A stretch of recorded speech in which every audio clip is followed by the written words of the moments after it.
ਵਾਹਿਗੁਰੂ ਜੀ ਕਾ ਖਾਲਸਾ ਵਾਹਿਗੁਰੂ ਜੀ ਕੀ ਫਤਿਹ। ਅਸਲਾਮ ਅਲੈਕਮ ਆਦਾਬ ਬਰਜ਼। ਮੈਂ ਹਾਂ ਤੁਹਾਡੀ ਹੋਸਟ ਨੀਲਮ ਕੌਰ ਤੇ ਮੈਂ ਟੀਵੀ 84 ਦੇ ਸਾਰੇ ਦਰਸ਼ਕਾਂ ਤੇ ਸਰੋਤਿਆਂ ਦਾ ਦਿਲੀ ਸਵਾਗਤ ਕਰਦੀ ਹਾਂ ਪ੍ਰੋਗਰਾਮ ਸੱਚੋ ਸੱਚ ਵਿੱਚ, ਜਿਹੜੇ ਇਸ ਪ੍ਰੋਗਰਾਮ ਨਾਲ ਦੇਸ਼ਾਂ ਵਿਦੇਸ਼ਾਂ ਤੋਂ ਜੁੜ ਚੁੱਕੇ ਨੇ। ਖਾਲਿਸਤਾਨ ਅਫੇਅਰ ਸੈਂਟਰ ਦੇ ਸੰਚਾਲਕ ਡਾਕਟਰ ਅਮਰਜੀਤ ਸਿੰਘ ਜੀ ਰੋਜ਼ਾਨਾ ਦੀ ਤਰ੍ਹਾਂ ਸਟੂਡੀਓ ਵਿੱਚ ਮੇਰੇ ਨਾਲ ਸ਼ਾਮਲ ਨੇ। ਆਓ ਨਾ ਮਿਲ ਕੇ ਅੱਜ ਦੇ ਅਹਿਮ ਇਸ਼ੂਜ਼ ਉੱਪਰ ਗੱਲਬਾਤ ਕਰਦੇ ਹਾਂ। जी डॉक्टर साहब वाहिगुरू जी का खालसा वाहिगुरू जी की फतेह। जी डॉक्टर साहब जी आनू प्रोग्राम सचो सच विच बहुत शुक्रिया जी। डॉक्टर साहब अज 25 अक्तूबर 2019 11 कत्तक नानकशाही संमत 551 का दिन है। तो डॉक्टर साहब प्रोग्राम शुरू करने तो पहला असीं अपने दर्शकों ते ਸਰੋਤਿਆਂ ਨੂੰ हमेशा तरह दसीए व्यूअर्स, जे तुसीं हक सच इंसाफ ते पैरा दिन दा इक्को एक चैनल TV 84 ਨੂੰ ਦੇਖਣਾ ਚਾਹੁੰਦੇ ਹੋ ਤਾਂ ਤੁਸੀਂ ਦੇਖ ਸਕਦੇ ਹੋ spectrum cable, RCN cable, Bell Fibe cable in Canada, roku, Jadoo box, शावा, फेसबुक TV 84 ਦੀ ਐਪ ਰਾਹੀਂ online streaming and IP box ਤੇ ਤੁਸੀਂ TV 84 ਨੂੰ ਦੇਖ ਸਕਦੇ ਹੋ। ਵਿਊਅਰਸ, ਜੇ ਤੁਸੀਂ TV 84 ਨਾਲ ਜਾਂ ਪ੍ਰੋਗਰਾਮ ਸੱਚੋ ਸੱਚ ਨਾਲ ਫੇਸਬੁੱਕ ਰਾਹੀਂ ਜੁੜੇ ਹੋ ਤਾਂ ਇਸ ਨੂੰ ਵੱਧ ਤੋਂ ਵੱਧ ਲਾਈਕ ਕਰੋ ਤੇ ਸ਼ੇਅਰ ਕਰੋ ਅਤੇ ਨਾਲ ਹੀ YouTube ਤੇ ਸਬਸਕ੍ਰਾਈਬ ਵੀ ਕਰੋ। ਇਹ ਵੀ ਦੱਸ ਦਈਏ ਕਿ ਤੁਸੀਂ TV 84 ਦੀ ਐਪ ਨੂੰ ਐਂਡਰੋਇਡ ਐਂਡ ਐਪ ਸਟੋਰ ਤੇ ਡਾਊਨਲੋਡ ਕਰਕੇ ਜੋ TV 84 ਦੀ ਲਾਈਵ ਸਟ੍ਰੀਮ ਹੈ ਉਸ ਨੂੰ ਤੁਸੀਂ 24 ਆਵਰਸ ਦੇਖ ਸਕਦੇ ਹੋ। ਵਿਊਅਰਸ, ਹੁਣ ਅਸੀਂ ਆਪਣੇ ਪ੍ਰੋਗਰਾਮ ਦੀ ਸ਼ੁਰੂਆਤ ਕਰਨ ਜਾ ਰਹੇ ਹਾਂ। ਅੱਜ ਅਸੀਂ ਇਸ ਵੀਕ ਦਾ ਐਂਡ ਵਾਲਾ ਪ੍ਰੋਗਰਾਮ ਕਰਨ ਜਾ ਰਹੇ ਹਾਂ। ਫਰਾਈਡੇ ਦਾ ਦਿਨ ਹੈ। ਅਸੀਂ ਸਭ ਨੂੰ ਹੈਪੀ ਵੀਕਐਂਡ ਕਹਿੰਦੇ ਹਾਂ ਔਰ ਵਾਹਿਗੁਰੂ ਅੱਗੇ ਅਰਦਾਸ ਕਰਦੇ ਹਾਂ ਕਿ ਤੁਹਾਡਾ ਵੀਕਐਂਡ ਬਹੁਤ ਹੀ ਵਧੀਆ ਖੁਸ਼ੀਆਂ ਭਰਿਆ ਗੁਜ਼ਰੇ। ਸੋ ਹੁਣ ਆਪਾਂ ਗੱਲਬਾਤ ਕਰਾਂਗੇ ਕਸ਼ਮੀਰ ਮੁੱਦੇ ਦੇ ਉੱਪਰ। ਡਾਕਟਰ ਸਾਹਿਬ ਮੇਰੇ ਨਾਲ ਹਾਜ਼ਰ ਨੇ। ਆਓ ਉਹਨਾਂ ਨਾਲ ਮਿਲ ਕੇ ਆਪਾਂ ਜੋ ਅੱਜ ਦਾ ਕਸ਼ਮੀਰ ਦਾ ਮੁੱਦਾ ਹੈ, ਜਿਸ ਤਰ੍ਹਾਂ ਕਿ ਇਸ ਨੂੰ ਬੰਦ ਹੋਇਆਂ 82 ਦਿਨ ਹੋ ਚੁੱਕੇ ਨੇ, ਇਸ ਉੱਪਰ ਆਪਾਂ ਉਹਨਾਂ ਦੇ ਵਿਚਾਰ ਸੁਣਦੇ ਹਾਂ। ਅਸੀਂ ਚਾਹਾਂਗੇ ਕਿ ਤੁਸੀਂ ਸਾਡੇ ਨਾਲ ਇਸੇ ਤਰ੍ਹਾਂ ਹੀ ਜੁੜੇ ਰਹਿਣਾ। ਦੇਖਣ ਸੁਣ ਲਈ ਤੁਹਾਡਾ ਸਭ ਦਾ ਬਹੁਤ ਬਹੁਤ ਸ਼ੁਕਰੀਆ ਜੀ। ਡਾਕਟਰ ਸਾਹਿਬ ਕੀ ਕਹਿਣਾ ਚਾਹੋਗੇ? ਦੇਖੋ, ਅੱਜ ਕਸ਼ਮੀਰ ਲਾਕਡਾਊਨ ਜਾਂ ਉਹਨੂੰ ਖੁੱਲੀ ਜੇਲ੍ਹ ਬਣਾਇਆ 82 ਦਿਨ ਬੀਤ ਗਏ ਨੇ ਜੀ, ਔਰ ਉਹਦੇ ਐਤਵਾਰ ਯਾਨੀ ਕਿ 2 ਦਿਨ ਬਾਅਦ 27 ਅਕਤੂਬਰ ਦਾ ਦਿਨ ਹੈ। ਇਹ ਉਹ ਦਿਨ ਹੈ ਜਿਸ ਦਿਨ ਠੀਕ 72 ਸਾਲ ਪਹਿਲਾਂ ਉਸ ਵੇਲੇ ਦੇ ਜੰਮੂ ਕਸ਼ਮੀਰ ਦੇ ਮਹਾਰਾਜਾ ਹਰੀ ਸਿੰਘ ਨੂੰ ਜ਼ਬਰਦਸਤੀ ਉਸ ਸੈਕਸੈਸ਼ਨ ਡਾਕੂਮੈਂਟ ਤੇ, ਜਿਹੜਾ ਡਾਕੂਮੈਂਟ ਅਜੇ ਤੱਕ ਕਿਸੇ ਨੂੰ ਦਿਖਾਇਆ ਨਹੀਂ ਗਿਆ, ਇਹਨਾਂ ਦੇ ਆਪਣੇ ਹੀ ਕਹਿਣ ਮੁਤਾਬਕ ਉਸ ਨੇ ਜੰਮੂ ਕਸ਼ਮੀਰ ਨੂੰ ਐਕਸੀਡ ਕੀਤਾ ਸੀ ਭਾਰਤੀ ਯੂਨੀਅਨ ਨਾਲ। ਇਸ ਸ਼ਰਤ ਦੇ ਉੱਤੇ, ਜਿਹੜੀ ਸ਼ਰਤ ਇਹਨਾਂ ਨੇ ਰਿਪੀਟਡਲੀ ਜਿਹੜੀ ਹੈ ਵਾਇਲੇਟ ਕੀਤੀ, 5 ਅਗਸਤ ਤੋਂ ਬਾਅਦ ਤਾਂ ਉਸ ਦੀਆਂ ਧੱਜੀਆਂ ਹੀ ਉਡਾ ਦਿੱਤੀਆਂ ਜੀ ਕਿ ਡਿਫੈਂਸ, ਫੋਰਨ ਅਫੇਅਰਸ, ਕਮਿਊਨੀਕੇਸ਼ਨ, ਇਸ ਤੋਂ ਬਿਨਾਂ ਜਿਹੜਾ ਜੰਮੂ ਕਸ਼ਮੀਰ ਹੈ ਇੱਕ ਆਜ਼ਾਦ ਰਿਆਸਤ ਹੋਏਗਾ।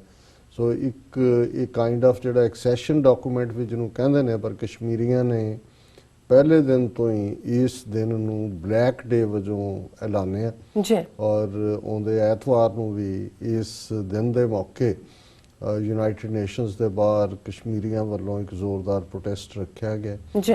ਅੱਜ ਸਾਡੇ ਸਟੂਡੀਓ ਦੇ ਵਿੱਚ ਸਰਦਾਰ ਸਵਾਰ ਖਾਨ ਜਿਹੜੇ ਕਸ਼ਮੀਰੀ ਆਗੂ ਨੇ ਉਹ ਵੀ ਆਏ ਹੋਏ ਨੇ ਔਰ 9:30 ਤੋਂ 10 ਦੇ ਗੁਫ਼ਤਗੂ ਪ੍ਰੋਗਰਾਮ ਦੇ ਵਿੱਚ ਅਮਰਵੀਰ ਸਿੰਘ ਉਹਨਾਂ ਨਾਲ ਗੱਲਬਾਤ ਕਰਨਗੇ ਔਰ ਇਹ ਜਾਣਨਗੇ ਕਿ ਇਹ ਜਿਹੜਾ ਕਸ਼ਮੀਰ ਬਲੈਕ ਡੇ ਹੈ ਇਸ ਦਾ ਪਿਛੋਕੜ ਔਰ ਅੱਜ ਜਿੱਥੇ ਆ ਕੇ ਕਸ਼ਮੀਰ ਦੀ ਸਟਰਗਲ ਖਲੋਤੀ ਹੈ।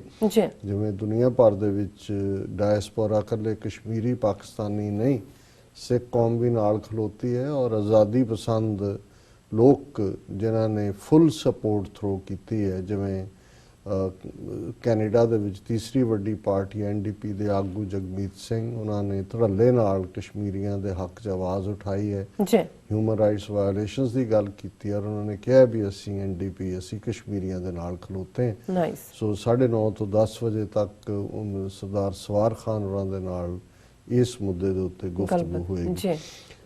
ਦੇਖਣ ਵਾਲੀ ਗੱਲ ਇਹ ਹੈ ਕਿ ਕਸ਼ਮੀਰ ਦਾ ਮੁੱਦਾ ਜਿਸ ਤੇਜ਼ੀ ਦੇ ਨਾਲ ਇਹਨਾਂ ਨੇ ਇਹ ਸਮਝਿਆ ਸੀ ਭਾਰਤੀ ਹਾਕਮਾਂ ਨੇ ਕਿ ਜਦੋਂ ਅਸੀਂ ਇਹ ਆਈਨੀ ਗੁੰਡਾਗਰਦੀ ਕਰ ਰਹੇ ਹਾਂ, ਸੰਵਿਧਾਨਕ ਗੁੰਡਾਗਰਦੀ, 2-4 ਦਿਨ ਰੌਲਾ ਪਏਗਾ, ਪ੍ਰੋਟੈਸਟ ਹੋਣਗੇ, ਪਾਕਿਸਤਾਨ ਦੇ 2-4 ਬਿਆਨ ਆਣਗੇ ਤੇ ਗੱਲ ਮੁੱਕ ਜਾਏਗੀ, ਗੱਲ ਖਤਮ ਹੋ ਜਾਏਗੀ। ਪਰ ਗੱਲ ਇਵੇਂ ਹੋਈ ਨਹੀਂ ਹੋਈ ਜੀ। ਨਤੀਜੇ ਦੇ ਤੌਰ ਤੇ ਅੱਜ 82 ਦਿਨ ਬਾਅਦ ਵੀ ਔਰ ਖਾਸ ਤੌਰ ਤੇ ਜਦੋਂ ਅਸੀਂ ਜਿਹੜੀ ਕਾਂਗਰੈਸ਼ਨਲ ਹੀਅਰਿੰਗ ਹੋਈ ਮਿਸਟਰ ਸ਼ਰਮਨ ਨੇ ਕੀਤੀ, ਉਸ ਦੀਆਂ ਚੀਕਾਂ ਭਾਰਤੀ ਰਜੀਮ ਵੱਲੋਂ ਹੁਣ ਤੱਕ ਵੀ ਸੁਣਾਈ ਦੇ ਰਹੀਆਂ ਨੇ। ਉਹਨਾਂ ਦੀਆਂ ਫਰੰਟ ਕਸ਼ਮੀਰੀ ਪੰਡਤਾਂ ਦੀਆਂ ਆਰਗੇਨਾਈਜੇਸ਼ਨਸ ਨੇ ਵੀ ਇਸ ਦੇ ਉੱਤੇ ਪੂਰਾ ਕਿਹਾ ਕਿ ਜੀ ਇਹ ਵਨ ਸਾਈਡਡ ਸੀ ਔਰ ਇਧਰ ਉਧਰ। ਔਰ ਉਸ ਦੀ ਜਿਹੜੀ ਚਰਚਾ ਕਰਨ ਤੋਂ ਪਹਿਲਾਂ ਮੈਂ ਇਹ ਵੀ ਕਹਿਣਾ ਚਾਹੁੰਦਾ ਕਿ ਵੀ ਜੋ ਇਸ ਸਾਰੇ ਹਾਲਾਤ ਚੋਂ ਗੱਲ ਨਜ਼ਰ ਆ ਰਹੀ ਹੈ, ਇਹਦੇ 'ਚ ਕੋਈ ਸ਼ੱਕ ਨਹੀਂ ਹੈ ਕਿ ਭਾਰਤ ਨੇ ਇੰਟਰਨੈਸ਼ਨਲ ਓਪੀਨੀਅਨ ਦੀ ਐਟਲੀਸਟ ਹਿਊਮਨ ਰਾਈਟਸ ਦੇ ਮੁੱਦਿਆਂ ਦੇ ਉੱਤੇ ਜਾਂ ਕੁੱਲ ਮਿਲਾ ਕੇ ਜਿਵੇਂ UN ਜਨਰਲ ਅਸੈਂਬਲੀ ਦੇ ਵਿੱਚ ਵੀ ਭਾਵੇਂ ਖੁੱਲ੍ਹ ਕੇ ਗੱਲ ਮਲੇਸ਼ੀਆ ਨੇ ਜਾਂ ਟਰਕੀ ਨੇ ਕੀਤੀ, ਔਰ ਜ਼ਾਹਰ ਹੈ ਇਮਰਾਨ ਖਾਨ ਹੋਰਾਂ ਨੇ ਤਾਂ ਇੱਕ ਕਸ਼ਮੀਰੀ ਐਂਬੈਸਡਰ ਵਾਂਗ ਕੇਸ ਪ੍ਰੈਜ਼ੈਂਟ ਕੀਤਾ, ਪਰ ਇਹਦੇ ਬਾਵਜੂਦ ਕਿ ਕੋਈ ਇੰਟਰਨੈਸ਼ਨਲ ਕਮਿਊਨਿਟੀ ਭਾਵੇਂ UN ਸਿਕਿਉਰਿਟੀ ਕੌਂਸਲ ਨੇ ਕਲੋਜ਼ ਡੋਰ ਮੀਟਿੰਗ ਕੀਤੀ ਜਿਹਦੇ ਕੋਈ ਮਿੰਟਸ ਨਹੀਂ ਲਏ ਗਏ ਜਾਂ ਕੋਈ ਉਹਦਾ ਫਾਲੋ ਅਪ ਨਹੀਂ ਹੋਇਆ, ਲੇਕਿਨ ਅਨਇੰਟੈਂਸ਼ਨਲੀ ਭਾਰਤ ਨੇ ਇਸ ਸਾਰੇ ਨੂੰ ਉਹ ਮੁੱਦਾ ਬਣਾ ਦਿੱਤਾ ਜਿਹਨੂੰ ਇੰਟਰਨੈਸ਼ਨਲ ਇਸ਼ੂ ਕਹਿੰਦੇ ਨੇ। ਔਰ ਜਿਹੜਾ ਭਾਰਤ ਸਮਝਦਾ ਸੀ ਕਿ ਵੀ ਮੈਂ ਅੱਗੇ ਪਿੱਛੇ ਹੋ ਕੇ ਜਿਹੜਾ ਗੱਲ ਕਰ ਲਈ ਹੈ ਤੇ ਪਾਕਿਸਤਾਨ ਨੂੰ ਘੇਰਿਆ ਹੋਇਆ ਸਾਰੇ ਪਾਸਿਓਂ, UN ਦਾ ਪ੍ਰੈਸ਼ਰ ਹੈ ਜੀ, ਫਲਾਂ ਆਰਗੇਨਾਈਜੇਸ਼ਨ ਤੇ ਫਲਾਂ ਇੰਡੀਵਿਜੂਅਲ ਅਸੀਂ ਟੈਰਰਿਸਟ ਐਲਾਨੇ ਹੋਏ ਨੇ। ਅਮਰੀਕਾ ਜਿਹੜਾ ਹੈ ਉਹ ਚਾਈਨਾ ਦੇ ਨਾਲ ਜਿੱਥੇ ਟ੍ਰੇਡ ਵਾਰ 'ਚ ਫਸਿਆ ਹੋਇਆ ਉੱਥੇ ਅਮਰੀਕਾ ਦੀਆਂ ਆਪਣੀਆਂ ਪ੍ਰੋਬਲਮਸ ਔਰ ਟਰੰਪ ਦੀ ਅਨਸਰਟਨਟੀ, ਟਰੰਪ ਦਾ ਕੋਈ ਇੰਟਰਸਟ ਨਹੀਂ ਹੈ ਦੁਨੀਆ ਦੀ ਫੋਰਨ ਪਾਲਿਸੀ 'ਚ ਅਮਰੀਕਾ ਦਾ ਉੱਤਾ ਲੱਗਦਾ ਕਿ ਥੱਲਾ ਲੱਗਦਾ। ਔਰ ਸੀਰੀਆ ਦੇ ਮਾਮਲੇ 'ਚ ਅਸੀਂ ਦੇਖਿਆ ਆਲ ਆਫ ਏ ਸਡਨ ਉੱਥੋਂ ਫੌਜ ਹਟਾਉਣ ਦੇ ਫੈਸਲੇ ਦੀ ਕੀਤਾ ਹੀ ਅਜੇ ਸਿਆਹੀ ਵੀ ਨਹੀਂ ਸੀ ਸੁੱਕੀ ਕਿ ਟਰਕੀ ਨੇ ਰੂਸ ਦੇ ਨਾਲ ਸਮਝੌਤਾ ਕਰ ਲਿਆ ਕਿ ਠੀਕ ਹੈ ਅਸੀਂ ਉੱਥੇ ਫੌਜ ਭੇਜ ਦਿੰਦੇ ਹਾਂ, ਔਰ ਹੁਣ ਉਸ ਟੈਰੀਟਰੀ ਦੇ ਵਿੱਚ ਰਸ਼ੀਅਨ ਆਰਮੀ ਹੈ ਟਰਕੀ ਦੀ ਮਰਜ਼ੀ ਦੇ ਨਾਲ, ਔਰ ਜ਼ਾਹਰ ਹੈ ਸੀਰੀਆ ਦੀ ਵੀ ਮਰਜ਼ੀ ਨਾਲ। ਸੋ ਕੱਲਾ ਸੀਰੀਆ ਹੀ ਮਾਣ ਨਹੀਂ ਸੀ, ਹੁਣ ਜਿਹੜੇ ਕੁਰਦਾਂ ਵਾਲਾ ਏਰੀਆ ਅਮਰੀਕਾ ਨੇ ਓਵਰਨਾਈਟ ਜਿਨ੍ਹਾਂ ਕੁਰਦਾਂ ਨੂੰ ਇੰਨਾ ਲੰਬਾ ਸਮਾਂ ਬਿਲਡ ਕੀਤਾ ਆਪਣੇ ਵਿੰਗਸ ਦੇ ਥੱਲੇ ਲੈ ਕੇ, ਉਹਨਾਂ ਨੂੰ ਵੀ ਹੋਸਟਾਈਲ ਬਣਾ ਲਿਆ ਔਰ ਉਹਨਾਂ ਨੂੰ ਵੀ ਕੋਈ ਜਿਹੜਾ ਰਸ਼ੀਆ ਦੇ ਨਾਲ ਜਾਂਦੇ ਆ ਜਾਂ ਟਰਕੀ ਦੇ ਨਾਲ ਵੀ ਜਾਂਦੇ ਆ ਉਹਨਾਂ ਨੂੰ ਕੋਈ ਹੁਣ ਝਿਜਕ ਨਹੀਂ ਹੈ। ਉਹਨਾਂ ਨੇ ਵੀ ਇਹ ਕਿਹਾ ਵੀ ਸਾਡੀ ਪਿੱਠ 'ਚ ਜਿਹੜਾ ਉਹ ਛੁਰਾ ਮਾਰਿਆ। ਸੋ ਇਹਨਾਂ ਹਾਲਾਤਾਂ ਨੂੰ ਦੇਖਦਿਆਂ ਹੋਇਆਂ ਭਾਰਤ ਨੇ ਜਿਹੜੀ ਟਾਈਮਿੰਗ ਚੁਣੀ, ਔਰ ਜਿਵੇਂ ਅਸੀਂ ਕਰਤਾਰਪੁਰ ਲਾਂਘੇ ਦਾ ਜ਼ਿਕਰ ਕਰਦੇ ਹਾਂ ਵੀ ਇਹ ਕਿਹਾ ਸੀ ਕਿ ਵੀ ਉਹਨਾਂ ਨੇ ਦੇਖਿਆ ਕਿ ਵੀ ਸ਼ਾਇਦ ਪਾਕਿਸਤਾਨ ਇਸ ਸਾਰੇ ਦੇ ਉੱਤੇ ਰਿਐਕਟ ਕਰੇਗਾ, ਸਾਰਾ ਕੁਝ ਹੀ ਟੁੱਟ ਜਾਏਗਾ ਤੇ ਕਰਤਾਰਪੁਰ ਦਾ ਲਾਂਘਾ ਵੀ ਉੱਥੇ ਹੀ ਖਲੋ ਜਾਏਗਾ। ਪਰ ਪਾਕਿਸਤਾਨ ਨੇ ਇਸ ਮੁੱਦੇ ਦੇ ਉੱਤੇ ਜਿਹੜਾ ਹੈ ਉਹ ਆਪਣੀ ਫਲੈਕਸੀਬਿਲਿਟੀ ਰੱਖੀ, ਪਰ ਕਸ਼ਮੀਰ ਮੁੱਦੇ ਤੇ ਹਾਈ ਕਮਿਸ਼ਨ ਲੈਵਲ ਨੂੰ ਡਾਊਨਗ੍ਰੇਡ ਕਰ ਦੇਣਾ, ਟ੍ਰੇਨ ਸਰਵਿਸ, ਬੱਸ ਸਰਵਿਸ ਔਰ ਇਹ ਸਾਰੇ ਨੂੰ ਜਿਹੜਾ ਉਹਨਾਂ ਨੇ ਬਿਲਕੁਲ ਉਹਨਾਂ ਦੇ ਨਾਲੋਂ ਜਿਹੜਾ ਸਬੰਧ ਤੋੜ ਲਏ। ਹੁਣ ਇਹਨਾਂ ਹਾਲਾਤਾਂ 'ਚ ਹੁਣ ਗੱਲ ਜਿਹੜੀ ਕਾਂਗਰੈਸ਼ਨਲ ਹੀਅਰਿੰਗ ਦੀ ਮੈਂ ਪਹਿਲਾਂ ਕਰ ਲਾਂ ਕਿ ਉਹਦੇ 'ਚ ਦੋ ਗੱਲਾਂ ਜਿਹੜੀਆਂ ਇਹਨਾਂ ਨੇ ਖੁਦ ਹੀ ਇਹਨਾਂ ਦਾ ਮੀਡੀਆ ਕਾਫੀ ਪ੍ਰੋਪੇਗੇਟ ਕਰ ਰਿਹਾ। ਹਾਲਾਂ ਪਾਕਿਸਤਾਨੀ ਮੀਡੀਆ ਦੇ ਕੋਲ ਤਾਂ ਮੌਲਾਨਾ ਫਜ਼ਲੁਰ ਰਹਿਮਾਨ ਔਰ ਇਸ ਵੇਲੇ ਨਵਾਜ਼ ਸ਼ਰੀਫ ਹੋਰਾਂ ਦੀ ਬਿਮਾਰੀ ਜ਼ਾਹਰ ਹੈ ਇੱਕ ਸੀਰੀਅਸ ਮੈਟਰ ਹੈ। ਹਾਈ ਕੋਰਟ ਨੇ ਲਾਹੌਰ ਹਾਈ ਕੋਰਟ ਨੇ ਉਹਨਾਂ ਦੀ ਜ਼ਮਾਨਤ ਮਨਜ਼ੂਰ ਕਰ ਲਈ ਹੈ ਹੈਲਥ ਗਰਾਊਂਡਸ ਦੇ ਉੱਤੇ, ਕਿਉਂਕਿ ਉਹਨਾਂ ਦੇ ਜਿਹੜੀ ਬਲੱਡ ਦੇ ਵਿੱਚ ਪਲੇਟਲੇਟਸ ਹੁੰਦੇ ਨੇ ਉਹ ਬੜੇ ਡਰਾਸਟਿਕਲ ਉਹਦੇ 'ਚ ਕਮੀ ਆਈ ਹੈ, ਪਲੇਟਲੇਟਸ ਦਿੱਤੇ ਵੀ ਜਾ ਰਹੇ ਨੇ, ਫਿਰ ਵੀ ਲੈਵਲ ਜਿਹੜਾ ਉਹ ਬਹੁਤ ਵੇਰਿੰਗ ਹੈ। ਸੋ ਕੁੱਲ ਮਿਲਾ ਕੇ ਫਿਕਰ ਵਾਲੀ ਗੱਲ ਹੈ, ਪਰ ਇਹਦਾ ਮਤਲਬ ਇਹ ਨਹੀਂ ਹੁੰਦਾ ਕਿ ਵੀ ਜਿਹੜਾ ਇਸ਼ੂ ਹੁਣ ਇੱਕ ਪਾਸੇ ਦੁਨੀਆ ਦੇ ਵਿੱਚ ਜਿਹੜਾ ਬਲੈਕ ਡੇ ਮਨਾਉਣ ਦੇ ਲਈ 27 ਅਕਤੂਬਰ ਨੂੰ ਪ੍ਰੋਟੈਸਟ ਹੋ ਰਹੇ ਨੇ ਲੰਡਨ ਨੂੰ ਲੈ ਕੇ, ਜਿਵੇਂ ਇੰਡੀਅਨਸ ਨੇ ਹਰ ਥਾਂ ਆਪਣੇ ਬੰਦੇ ਫਿਕਸ ਕੀਤੇ ਹੋਏ ਨੇ, ਕੰਜ਼ਰਵੇਟਿਵ ਪਾਰਟੀ ਦਾ MP ਹੈ, ਕਿਉਂਕਿ ਇਸ ਦੇ ਨਹੀਂ ਲੰਡਨ ਹਾਈ ਕਮਿਸ਼ਨ ਦੇ ਬਾਹਰ ਕਸ਼ਮੀਰੀਆਂ ਨੇ 10,000 ਬੰਦੇ ਦੀ ਪਰਮਿਸ਼ਨ ਮੰਗੀ ਹੈ ਕਿ ਵੀ ਉਹਨਾਂ ਨੇ ਪ੍ਰੋਟੈਸਟ ਕਰਨਾ ਹੈ। ਤਾਂ ਉਹਨਾਂ ਨੇ ਪਹਿਲਾਂ ਹੀ ਰੌਲਾ ਪਾ ਦਿੱਤਾ ਹੈ ਕਿ ਜੀ ਦੇਖੋ ਨਾਲੇ ਤਾਂ ਦੀਵਾਲੀ ਦਾ ਦਿਨ ਹੈ ਐਤਵਾਰ ਦਾ, ਔਰ ਇਹ ਹਾਈ ਕਮਿਸ਼ਨ ਦੇ ਬਾਹਰ ਪਹਿਲਾਂ ਵੀ ਇਹਨਾਂ ਨੇ ਆ ਕੇ ਕੀਤਾ, ਵਾਇਲੈਂਸ ਕੀਤੀ ਔਰ ਇਹਨੂੰ ਰੋਕਿਆ ਜਾਏ, ਸੈਕਟਰੀ ਹੋਮ ਉਸ ਪ੍ਰੋਟੈਸਟ ਨੂੰ ਰੋਕ ਦੇ। ਔਰ ਈਵਨ ਸਾਦਿਕ ਖਾਨ ਜਿਹੜੇ ਲੰਡਨ ਦੇ ਮੇਅਰ ਨੇ ਉਹ ਵੀ, ਕਿਉਂਕਿ ਲਾਸਟ ਟਾਈਮ ਥੋੜੀ ਵਾਇਲੈਂਸ ਹੋਈ ਜਿਹੜਾ ਕਸ਼ਮੀਰੀਆਂ ਨੇ ਪ੍ਰੋਟੈਸਟ ਕੀਤਾ ਸੀ, ਲੋਕ ਵੀ ਉੱਥੇ 15-20 ਹਜ਼ਾਰ ਸੀ, ਕਈ ਵਾਰੀ ਉਹਦੇ ਚ ਕੌਣ ਐਲੀਮੈਂਟ ਕੀ ਹੈ, ਕਿਹੜਾ ਇਹਨਾਂ ਦਾ ਆਪਣੀਆਂ ਏਜੰਸੀਆਂ ਦਾ ਹੈ। ਸੋ ਇਹਨੂੰ ਇੱਕ ਪਾਸੇ ਤੋਂ ਇੰਨਾ ਇਸ਼ੂ ਬਣਾ ਰਹੇ ਨੇ, ਜਿਵੇਂ ਅਸੀਂ ਕਿਹਾ ਵੀ ਨਿਊਯਾਰਕ ਵੀ ਪ੍ਰੋਟੈਸਟ ਹੈ, ਹੋਰ ਵੀ ਦੁਨੀਆ 'ਚ ਹੋਏਗਾ, ਲੇਕਿਨ ਤੁਹਾਨੂੰ ਪਾਕਿਸਤਾਨੀ ਮੀਡੀਆ ਦੇ ਹਵਾਲੇ ਨਾਲ ਜਾਂ ਸਿਆਸਤਦਾਨਾਂ ਦੇ ਹਵਾਲੇ ਨਾਲ ਕਸ਼ਮੀਰ ਬਾਰੇ ਕੋਈ ਗੱਲ ਬਹੁਤੀ ਸੁਣਨ ਨੂੰ ਨਹੀਂ ਮਿਲਦੀ ਔਰ ਉਹ ਇਸ਼ੂ ਬਿਲਕੁਲ ਹੀ ਜਿਹੜਾ ਹੈ ਉਹ ਗਾਇਬ ਹੈ ਮੇਨ ਰਡਾਰ ਸਕਰੀਨ ਤੋਂ। ਲੇਕਿਨ ਕਿਉਂਕਿ ਅਮਰੀਕਾ ਦੇ ਵਿੱਚ ਘੱਟੋ ਘੱਟ ਇੱਕ ਵਾਰੀ ਜਿਹਨੂੰ ਕਹਿੰਦੇ ਨੇ ਕਿ ਵੀ ਜੇ you set the ball rolling ਉਸ ਨੂੰ ਤੁਸੀਂ ਗੇਂਦ ਨੂੰ ਦੇ ਦਿਓ ਮੋਸ਼ਨ ਤੇ ਫਿਰ ਉਹ ਤੁਰਦਾ ਰਹਿੰਦਾ ਹੈ। ਔਰ ਉਸ ਸਾਰੇ ਦਾ ਜਿਹੜਾ ਮੋਸ਼ਨ ਸੀ ਉਸ ਦੀ ਕਾਂਗਰਸ ਲੈਵਲ ਤੇ ਐਟਲੀਸਟ ਜਿਹੜੀ ਹੀਅਰਿੰਗ ਹੋਈ, ਬੇਸ਼ੱਕ ਜਿਹੜੀ ਸਟੇਟ ਡਿਪਾਰਟਮੈਂਟ ਦੀ ਪ੍ਰੈਜੈਂਟੇਸ਼ਨ ਸੀ ਮਿਸ ਵਾਲਿਸ ਦੀ ਉਹ ਤਾਂ ਉਸੇ ਲਾਈਨ ਤੇ ਹੀ ਸੀ ਕਿ ਜੀ ਇੰਡੀਆ ਪਾਕਿਸਤਾਨ ਬਾਈਲੈਟਰਲ ਇਹਨੂੰ ਗੱਲਬਾਤ ਕਰਨ ਔਰ ਇਹ ਜਿਹੜਾ ਇੰਟਰਨਲ ਅਫੇਅਰ ਹੈ ਇੰਡੀਆ ਦਾ। ਲੇਕਿਨ ਜਿਸ ਅੰਦਾਜ਼ 'ਚ ਕਾਂਗਰਸਮੈਨਾਂ ਨੇ ਸਵਾਲ ਪੁੱਛੇ ਜਾਂ ਅੰਜਨਾ ਜਿਹੜੀ ਚੈਟਰਜੀ ਦਾ ਇਸ ਮੁੱਦੇ ਦੇ ਉੱਤੇ ਕਾਫੀ ਜ਼ਬਰਦਸਤ ਉਸ ਦੀ ਪ੍ਰੈਜੈਂਟੇਸ਼ਨ ਸੀ ਔਰ ਇਸ ਸਾਰੇ ਦੇ ਨਾਲ ਜਿਹੜੇ ਦੂਸਰੇ ਐਕਸਪਰਟ ਵੀ ਆਏ ਉਹਨਾਂ ਨੇ ਵੀ ਜੋ ਕਸ਼ਮੀਰ ਦੇ ਔਰ ਜਿਹੜੀ ਉਹਨਾਂ ਨੇ ਆਪਣੀ ਟਿੱਕੂ ਸਿੰਘ ਕੇ ਕੌਣ ਲਿਆਂਦੀ ਹੋਈ ਸੀ ਜਰਨਲਿਸਟ ਉਹਦੇ ਲਈ ਕੋਲ ਤਾਂ ਜਵਾਬ ਨਹੀਂ ਸੀ ਕਿਸੇ ਗੱਲ ਦਾ ਕਸ਼ਮੀਰੀ ਪੰਡਤਾਣੀ ਔਰ ਉਹਦੇ ਨਤੀਜੇ ਦੇ ਤੌਰ ਦੂਜੇ ਪਾਸੇ ਨਤਾਸ਼ਾ ਕੌਲ ਉਹਨੇ ਵੀ ਇਹ ਕਿਹਾ ਜੀ ਇਹ ਬਿਲਕੁਲ ਇਹ ਕਿਹੜੇ ਪਾਸੇ ਦਾ ਜਸਟਿਸ ਹੈ ਕਿ ਵੀ ਤੁਸੀਂ ਲੋਕਾਂ ਦੇ 80 ਲੱਖ ਲੋਕਾਂ ਨੂੰ ਡੱਕ ਕੇ ਬੰਦੂਕ ਦੀ ਨੋਕ ਤੇ ਕਹੋ ਜੀ ਉਹ ਬਹੁਤ ਖੁਸ਼ ਨੇ ਔਰ ਉਹਨਾਂ ਦੀਆਂ ਬੇਸਿਕ ਰਾਈਟਸ ਵੀ ਖੋਹ ਲਓ। ਹੁਣ ਉਸ ਸਾਰੇ ਦਾ ਨਤੀਜਾ ਇਹ ਹੈ ਕਿ ਭਾਵੇਂ ਕੋਈ ਸਬ ਕਮੇਟੀ ਦੀ ਰਿਪੋਰਟ ਜਾਂ ਉਹਨਾਂ ਨੇ ਹੁਣ ਸਪੈਸ਼ਲ ਹੀਅਰਿੰਗ ਦੀ ਵੀ ਗੱਲ ਕੀਤੀ ਹੈ ਕਿ ਵੀ ਤੁਸੀਂ ਡੈਲੀਗੇਸ਼ਨ ਵੀ ਸਾਡਾ ਨਹੀਂ ਉੱਥੇ ਜਾਣ ਦਿੱਤਾ ਔਰ ਤੁਸੀਂ ਕਹਿ ਰਹੇ ਹੋ ਜੀ ਕਿ ਹਾਲਾਤ ਨਾਰਮਲ ਨੇ ਅਸੀਂ ਇਹਦੇ ਤੇ ਕਰਾਂਗੇ। ਲੇਕਿਨ ਈਵਨ ਇੰਡੀਅਨ ਜਿਹੜੇ ਰੂਲਰ ਨੇ ਆਰਐਸਐਸ ਦਾ ਜਿਹੜਾ ਕਾਡਰ ਹੈ ਉਹ ਕਿਉਂਕਿ ਇਸ ਕਦਰ ਉਹਨਾਂ ਨੇ ਉਸ ਨੂੰ ਜਿਹੜਾ ਉਹ ਭਰਿਆ ਹੋਇਆ ਹੈ ਨੱਕੋ ਨੱਕ ਕਿ ਜੀ ਉਹ ਵਿਰੋਧਤਾ ਤਾਂ ਈਵਨ ਜੀ ਕਾਂਗਰਸ ਦੀ ਜੁਰਤ ਕਿਵੇਂ ਪੈ ਗਈ ਕਿ ਉਹ ਇਹਦੇ ਤੇ ਹੀਅਰਿੰਗ ਕਰੇ। ਔਰ ਹਾਲਾਂਕਿ ਜੇ ਕੁੱਲ ਮਿਲਾ ਕੇ ਜਿਹੜੇ ਉੱਥੇ ਨੇ ਥੋੜੇ ਬਹੁਤ ਨਿਊਟਰਲ ਕਿਸਮ ਦੇ ਮਾਰ ਉਹ ਕਹਿੰਦੇ ਨੇ ਜੀ ਇਸ ਤੋਂ ਬਾਅਦ ਜੇ ਪੁਲਵਾਮਾ ਇਹਨਾਂ ਨੇ ਕਰਵਾਇਆ ਤੇ ਚੋਣਾਂ ਕਰਵਾਈਆਂ ਬਾਲਾਕੋਟ ਕਰਵਾਇਆ ਤੇ ਜੀ 3/4 ਆ ਗਏ। ਇਹ ਸਮਝਦੇ ਸੀ ਕਿ ਜੀ ਅਸੀਂ ਇਹ ਕਸ਼ਮੀਰ ਵਾਲਾ ਜਿਹੜਾ ਕੰਮ ਕੀਤਾ ਹੈ ਮਹਾਰਾਸ਼ਟਰ ਔਰ ਹਰਿਆਣਾ ਦੇ ਵਿੱਚ ਜਿਹੜੀਆਂ ਚੋਣਾਂ ਨੇ ਅਸੀਂ ਤਾਂ ਚੌਂਟੇ ਚੱਕ ਦੇਾਂਗੇ ਵੀ ਉਹ ਤੋਂ ਤਾਂ ਆਪੋਜੀਸ਼ਨ ਦਾ ਨਾਮੋ ਨਿਸ਼ਾਨ ਮਿਟ ਜਾਏਗਾ। ਪਰ ਉਹ ਗੱਲ ਉਵੇਂ ਹੋਈ ਨਹੀਂ। ਅੱਜ ਹੁਣ ਸਾਹਮਣੇ ਆ ਗਿਆ ਵੀ ਹਰਿਆਣੇ 'ਚ ਤਾਂ ਉਹਨਾਂ ਦੀਆਂ ਸੀਟਾਂ ਘੱਟ ਸੀ ਜੀ ਆਜ਼ਾਦ ਨਾਲ ਬਣਾ ਲੈਣਗੇ ਬੀਜੇਪੀ ਨੂੰ ਪਹਿਲਾਂ ਹੀ ਵਧਾਈ। ਲੇਕਿਨ ਅੱਜ ਆਇਆ ਕਿ ਜਿਹੜਾ ਦੁਸ਼ਯੰਤ ਚੌਟਾਲਾ ਦੀ ਪਾਰਟੀ ਚੌਟਾਲਾ ਟੱਬਰ ਦਾ ਹੀ ਹੈ ਦੇਵੀ ਲਾਲ ਦਾ ਗ੍ਰੈਂਡਸਨ ਹੈ ਉਹਨਾਂ ਦੀਆਂ 10 ਸੀਟਾਂ ਨੇ ਕਿ ਬੀਜੇਪੀ ਔਰ ਉਹ ਮਿਲ ਕੇ ਸਰਕਾਰ ਬਣਾਉਣਗੇ ਔਰ ਉਹ ਜਿਹੜਾ ਚੌਟਾਲਾ ਹੈ ਉਹ ਡਿਪਟੀ ਸੀਐਮ ਹੋਏਗਾ। ਸੋ ਜ਼ਾਹਿਰ ਹੈ ਵੀ ਹਰਿਆਣੇ 'ਚ ਬੁਰੀ ਤਰ੍ਹਾਂ ਇੱਕ ਸਟੈਪ ਡਾਊਨ ਆਏ। ਮਹਾਰਾਸ਼ਟਰ ਦੇ ਵਿੱਚ ਵੀ ਸ਼ਿਵ ਸੈਨਾ ਨੇ ਕਿਹਾ ਕਿ ਜੀ ਹੁਣ 50-50 ਫਾਰਮੂਲਾ ਕਰੋ 2.5 ਸਾਲ ਤੁਹਾਡਾ ਚੀਫ ਮਿਨਿਸਟਰ 2.5 ਸਾਲ ਸਾਡਾ ਕਿਉਂਕਿ ਉੱਥੇ ਵੀ ਐਬਸੋਲੂਟ ਮੈਜੋਰਿਟੀ ਨਹੀਂ ਮਿਲੀ ਅੱਗੇ ਨਾਲੋਂ ਸੀਟਾਂ ਘਟੀਆਂ ਨੇ।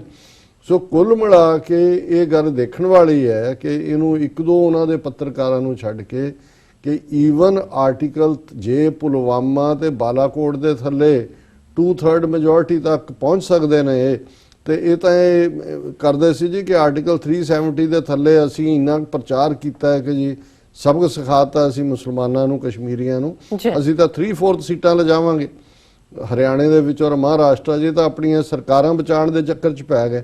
ਸੋ ਇਸ ਚੋਂ ਇੱਕ ਮੈਸੇਜ ਇਹ ਵੀ ਜਾਂਦਾ ਹੈ ਕਿ ਈਵਨ ਜਿਹੜੇ ਫੇਅਰ ਮਾਈਂਡਡ ਥੋੜੇ ਬਹੁਤ ਲੋਕ ਨੇ ਉਹਨਾਂ ਨੂੰ ਲੱਗਾ ਵੀ ਪਹਿਲੇ ਜਿਹੜੇ ਯੱਬ ਸੀ ਉਹ ਨਿਬੜੇ ਨਹੀਂ ਸੀ। ਅਨਇੰਪਲੋਇਮੈਂਟ ਦਾ ਲੈਵਲ ਕੀ ਹੈ ਦੂਜਾ ਕੀ ਹੈ ਵੀ ਇਹਨਾਂ ਨੇ ਨਵਾਂ ਕਸ਼ਮੀਰ ਦਾ ਪੰਗਾ ਖੜਾ ਕਰਕੇ ਕਿੱਥੋਂ ਤੱਕ ਇਹ ਲੈ ਗਏ। ਸੋ ਜ਼ਾਹਿਰ ਹੈ ਕਿ ਵੀ ਇਹਨਾਂ ਦੀ ਪਿੱਠ ਲੱਗੀ ਹੈ ਇਸ ਮੁੱਦੇ ਦੇ ਉੱਤੇ।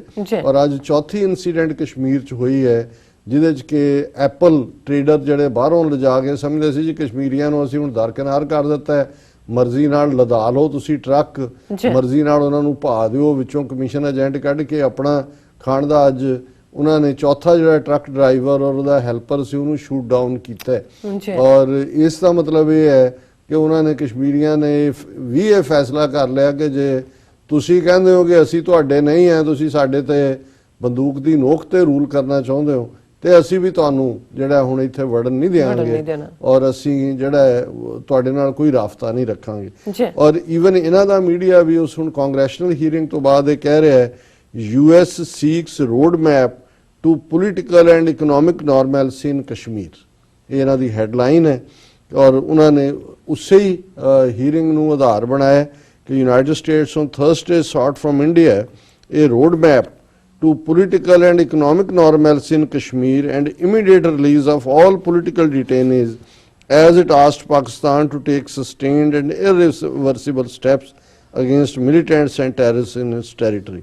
ਔਰ ਉਹਨਾਂ ਨੇ ਜ਼ਾਹਰਾ ਤੌਰ ਦੇ ਉੱਤੇ ਉਹਨਾਂ ਨੇ ਕਿਹਾ ਜੀ ਕਿ ਸਾਰੇ ਜਿਹੜੇ ਡੈਮੋਕ੍ਰੈਟਿਕਲੀ ਇਲੈਕਟਿਡ ਉਹਨਾਂ ਦੇ ਚੀਫ ਮਿਨਿਸਟਰ ਹੈ ਤਿੰਨੋਂ ਤੁਸੀਂ ਅੰਦਰ ਦਿੱਤੇ ਹੋਏ ਨੇ ਔਰ ਦੱਸੋ ਵੀ ਤੁਹਾਡਾ ਰੋਡ ਮੈਪ ਕੀ ਹੈ ਕਿ ਇਕਨੋਮਿਕਲ ਔਰ ਪੋਲੀਟੀਕਲ ਦਾ। ਔਰ ਇਸ ਦੇ ਉੱਤੇ ਜਿਹੜਾ ਭਾਰਤ ਨੂੰ ਬੜਾ ਗੁੱਸਾ ਚੜਿਆ ਕਿ ਜੀ ਇਹ ਕਾਂਗਰਸ ਨੇ ਹੀਰਿੰਗ ਕਰਵਾਈ ਕਿਉਂ। ਔਰ ਇਹਨਾਂ ਦੀ BBC ਦੀ ਸਰਵਿਸ ਦਾ ਹੀ ਸੀ ਕਿ ਅਮਰੀਕੀ ਕਾਂਗਰਸ ਦੇ ਵਿੱਚ ਕਸ਼ਮੀਰ ਦਾ ਜ਼ਿਕਰ ਹੋਣ ਤੇ ਭਾਰਤ ਬਹੁਤ ਨਾਰਾਜ਼। ਔਰ ਉਹਦੇ 'ਚ ਉਹਨਾਂ ਨੇ ਰੈਫਰ ਕੀਤਾ ਉਹਨਾਂ ਦੇ ਜਿਹੜਾ ਸਪੋਕਸਪਰਸਨ ਹੈ ਐਕਸਟਰਨਲ ਅਫੇਅਰਸ ਦਾ ਰਵੀਸ਼ ਕੁਮਾਰ, ਜਿਹਨੇ ਕਿਹਾ ਕਿ ਵੀ ਕਸ਼ਮੀਰ ਮੁੱਦੇ ਨੂੰ ਲੈ ਕੇ ਅਮਰੀਕੀ ਕਾਂਗਰਸ ਦੇ ਕੁਝ ਕਾਂਗਰਸਮੈਨਾਂ ਨੇ ਭਾਰਤ ਬਾਰੇ ਬੜੀਆਂ ਅਫਸੋਸਨਾਕ ਟਿੱਪਣੀਆਂ ਕੀਤੀਆਂ ਔਰ ਇਹਨਾਂ ਟਿੱਪਣੀਆਂ ਤੋਂ ਇਹ ਪਤਾ ਲੱਗਦਾ ਹੈ ਕਿ ਵੀ ਉਹਨਾਂ ਦੀ ਸੋਚ ਭਾਰਤ ਬਾਰੇ ਬੜੀ ਸੀਮਤ ਹੈ ਕਿ ਉਹਨਾਂ ਨੂੰ ਪਤਾ ਹੀ ਨਹੀਂ ਹੈ ਭਾਰਤ ਦੇ ਵਿੱਚ ਕੀ ਹੋ ਰਿਹਾ ਕਿ ਵੀ ਇਹ ਉਹਨਾਂ ਨੂੰ ਕਿਹਾ ਕਿ ਜੀ ਉਹਨਾਂ ਨੂੰ ਤਾਂ ਭਾਰਤ ਦਾ ਕ੍ਰਿਟਿਸਿਜ਼ਮ ਕਰਨ ਦੀ ਥਾਂ ਤੇ ਸਰਹੱਦ ਪਾਰ ਤੋਂ ਜੋ ਹੋ ਰਿਹਾ ਉਸ ਨੂੰ ਕ੍ਰਿਟਿਸਾਈਜ਼ ਕਰਨਾ ਚਾਹੀਦਾ ਸੀ। ਔਰ ਉਹਨੇ ਕਿਹਾ ਬੜੇ ਦੁੱਖ ਦੀ ਗੱਲ ਹੈ ਕਿ ਕੁਝ ਕਾਂਗਰਸਮੈਨਾਂ ਨੇ ਕਸ਼ਮੀਰ ਦੇ ਲੋਕਾਂ ਦੀ ਬਿਹਤਰੀ ਤੇ ਸ਼ਾਂਤੀ ਬਣਾਈ ਰੱਖਣ ਲਈ ਜਿਹੜੇ ਅਸੀਂ ਕਦਮ ਚੁੱਕੇ ਨੇ 370 ਨੂੰ ਐਬਰੋਗੇਟ ਕਰਕੇ ਉਸ ਨੂੰ ਉਹਨਾਂ ਨੇ ਕ੍ਰਿਟਿਸਾਈਜ਼ ਕੀਤਾ, ਉਹਨੂੰ ਨੈਗੇਟ ਕੀਤਾ। ਸੋ ਜ਼ਾਹਰ ਹੈ ਕਿ ਭਾਰਤ ਨੂੰ ਕਾਫੀ ਤਕਲੀਫ ਹੋਈ ਹੈ ਔਰ ਭਾਰਤ ਦਾ ਇੱਕ ਆਊਟਫਿਟ ਜਿਹੜੀ ਕਸ਼ਮੀਰੀ ਪੰਡਤਾਂ ਦੀ ਆਰਗੇਨਾਈਜੇਸ਼ਨ ਇਹਨਾਂ ਨੇ ਖੜੀ ਕੀਤੀ ਹੋਈ ਹੈ, ਉਹਨਾਂ ਨੇ ਵੀ ਬਿਆਨ ਦਿੱਤਾ ਹੈ ਔਰ ਇਹਨਾਂ ਦੇ ਮੀਡੀਆ ਦੀ ਇਹ ਸਟੇਟਮੈਂਟ ਹੈ Kashmiri Pandit say congressional hearing on Kashmir was one sided. ਹੁਣ ਕਸ਼ਮੀਰੀ ਪੰਡਤਾਂ ਤੋਂ ਰੌਲਾ ਪਵਾਇਆ ਉਹਦੇ 'ਚ ਉਹਨਾਂ ਨੇ ਕਿਹਾ ਕਿ ਜਿਹੜੀ ਕਾਂਗਰੈਸ਼ਨਲ ਹੀਰਿੰਗ ਹੋਈ ਹੈ ਉਸ ਬਾਰੇ ਕਸ਼ਮੀਰੀ ਪੰਡਤਾਂ ਨੇ ਕਿਹਾ, ਇੱਕ ਲੈਟਰ ਲਿਖਿਆ ਕਾਂਗਰਸਮੈਨ ਮਿਸਟਰ ਬ੍ਰੈਡ ਸ਼ਰਮਨ ਨੂੰ। ਉਹਨਾਂ ਨੇ ਕਿਹਾ ਕਿ ਜੀ ਇਹ ਤੁਸੀਂ ਵਨ ਸਾਈਡਡ ਹੀਰਿੰਗ ਕੀਤੀ ਹੈ but the hearing failed in doing so as it left out one of the indigenous races of Jammu and Kashmir against whom human rights violations have been committed in the last 30 years। ਕਿ ਜੀ ਤੁਸੀਂ ਕਸ਼ਮੀਰੀ ਪੰਡਤਾਂ ਦੀ ਗੱਲ, ਹਾਲਾਂਕਿ ਜਿਹੜੀ ਟਿੱਕੂ ਸਿੰਘ ਲਿਆਂਦੀ ਉਹਨਾਂ ਨੇ ਆਰਤੀ ਟਿੱਕੂ ਸਿੰਘ ਉਹ ਕਸ਼ਮੀਰੀ ਪੰਡਤਾਣੀ ਹੈ, ਉਹਨੂੰ ਤਾਂ ਉੱਥੇ ਜਵਾਬ ਨਹੀਂ ਆਇਆ, ਗ੍ਰਿਲ ਕੀਤਾ ਉਹਨਾਂ ਨੇ ਕਿਉਂਕਿ ਇਹ ਉੱਥੇ ਤਾਂ ਝੂਠ ਵਿਕਦਾ ਹੈ। ਇੱਥੇ ਤਾਂ ਜਦੋਂ ਤੁਸੀਂ ਸਟੇਟਮੈਂਟ ਦਿੰਦੇ ਹੋ ਜਿਹੜੇ ਤੁਹਾਡੀ ਉਹ ਹੀਰਿੰਗ ਤੇ ਬੈਠੇ ਹੁੰਦੇ ਨੇ ਕਾਂਗਰਸਮੈਨ ਉਹ ਸਵਾਲ ਪੁੱਛਦੇ ਨੇ। ਉਹਨਾਂ ਨੇ ਪੁੱਛਿਆ ਇਹਨੂੰ ਟਿੱਕੂ ਸਿੰਘ ਨੂੰ ਵੀ ਕਿ ਭਾਈ ਤੂੰ ਦੱਸ ਇਹ ਕਿਵੇਂ ਹੈ। ਔਰ ਕਿਉਂਕਿ ਜਿਹੜੀਆਂ ਦੂਸਰੀਆਂ ਅੰਜਨਾ ਚਟਰਜੀ ਔਰ ਨਤਾਸ਼ਾ ਕੌਲ ਉਹ ਐਕੈਡੈਮਿਕਸ ਵੀ ਸੀ ਔਰ ਪੂਰੀ ਉਹ ਫੈਕਟਸ ਨਾਲ ਗੱਲ ਕਰ ਰਹੀਆਂ ਸੀ। ਇਹਨੂੰ ਇਹ ਲਿਆਇਆ ਇਹਨੂੰ ਟਿੱਕੂ ਸਿੰਘ ਨੂੰ ਕਿ ਜੀ ਉੱਥੋਂ ਕਸ਼ਮੀਰ ਤੋਂ ਆਈ ਹੈ, ਹੁਣੇ ਤਾਜ਼ਾ ਹੋ ਕੇ ਆਈ ਹੈ, 15 ਸਾਲ ਦੀ ਪੁਰਾਣੀ ਜਰਨਲਿਸਟ ਹੈ, ਪਰ ਤੁਸੀਂ ਜਿੰਨਾ ਮਰਜ਼ੀ ਤੁਹਾਡਾ ਵਕੀਲ ਤੁਸੀਂ ਜ਼ਿਆਦਾ ਪੈਸੇ ਦੇ ਕੇ ਡਿਬੇਟ ਕਰਨ ਵਾਲਾ ਲਿਆਓ, ਜਦੋਂ ਫੈਕਟਸ ਦੀ ਗੱਲ ਹੈ ਜਿਹੜਾ ਗੱਲ ਫੈਕਟਸ ਨਾਲ ਕਰੇਗਾ ਉਹ ਜ਼ਾਹਰ ਹੈ ਕਾਂਗਰਸਮੈਨਾਂ ਨੂੰ ਇਹ ਨਜ਼ਰ ਆਇਆ ਕਿ ਵੀ ਨਹੀਂ ਇਹ ਝੂਠ ਬੋਲਣ ਲਈ ਖੜੀ ਕੀਤੀ ਆ, ਇੰਡੀਅਨ ਗਵਰਨਮੈਂਟ ਦੀ ਵਰਜਨ ਹੈ। ਪਰ ਇਹ ਕਸ਼ਮੀਰੀ ਪੰਡਤ ਕਹਿ ਰਹੇ ਨੇ ਉਹਨੂੰ ਮਿਸਟਰ ਸ਼ਰਮਨ ਨੂੰ ਲਿਖ ਕੇ ਕਿ ਜੀ ਇਹ ਤੁਸੀਂ ਵਿਦਆਊਟ देयर ਟੈਸਟੀਮਨੀ ਦਾ committee hearing promoted anti Hindu sentiment peddled in anti India propaganda machine to appease the Muslim population in United States and the globe। ਇਹ ਕਸ਼ਮੀਰੀ ਪੰਡਤਾਂ ਦੀ ਆਰਗੇਨਾਈਜੇਸ਼ਨ ਕਹਿ ਰਹੀ ਜੀ ਤੁਸੀਂ ਹੀਰਿੰਗ ਇਹ ਕਰਵਾਈ ਮੁਸਲਮਾਨਾਂ ਨੂੰ ਖੁਸ਼ ਕਰਨ ਦੇ ਲਈ, ਉੱਥੇ ਐਂਟੀ ਹਿੰਦੂ ਸੈਂਟੀਮੈਂਟ ਹਿੰਦੂ ਕਿੱਥੋਂ ਵਿੱਚ ਆ ਗਿਆ। ਬਿਲਕੁਲ ਜ਼ਾਹਰ ਹੈ ਕਿ ਵੀ ਜੇ ਇੰਡੀਅਨ ਗਵਰਨਮੈਂਟ ਜਾਂ ਤਾਂ ਹੁਣ ਇਹ ਮੰਨ ਕੇ ਹੀ ਤੁਰਦੇ ਨੇ ਵੀ ਅਸੀਂ